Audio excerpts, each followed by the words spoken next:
The bipartisan children's advocacy group First Focus is reporting that federal funding for education dropped by almost 20% between 2011 and 2015, mainly as a result of the sequester at the end of the Great Recession.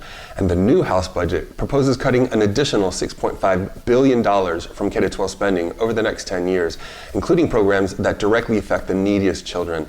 But federal spending only accounts for about 10% of school budgets nationwide, which means school boards, especially ones with high poverty rates, rely heavily on state funding just to cover basic expenses. That's why the critical budget shortfalls in states like Kansas and Illinois are especially troublesome. After years of cutting taxes for billionaires and corporations, Kansas Governor Sam Brownback and his allies are trying to blame the looming education budget crisis on the state Supreme Court. The Kansas legislature is expected to convene for a special session starting June 23rd to fix inequities in school funding before the court-mandated deadline. Otherwise, the court has threatened to block $4 billion in education funding, forcing schools to shut down statewide starting June 30th. In Illinois, a Democratic-controlled legislature's battle with a Republican governor for a year to pass a budget has caused the state's credit rating to sink to near-junk status. Illinois Governor Bruce Rauner is refusing to sign the budget unless state workers are stripped of their collective bargaining rights. He's even sent back an emergency budget to fund schools and human services, saying, "When you look objectively at the status of Chicago public schools, many of them are inadequate, many of them are woeful, and some are just tragic. Many of them are basically just crumbling prisons." It remains uncertain whether Chicago public schools, the fourth largest district in the nation, will even open on time come August without a supplemental revenue source.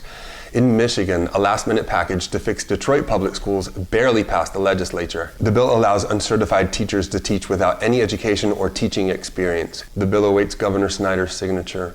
And finally, Nashville Public Schools has joined the list of groups suing 11 states over inadequate and inequitable funding after 7 years of continuous job growth, rebounding property values, and record Wall Street profits. It appears the Great Recession is no longer an excuse not to fund public education. This has been From the Desk of. I'm Enrique Valoira.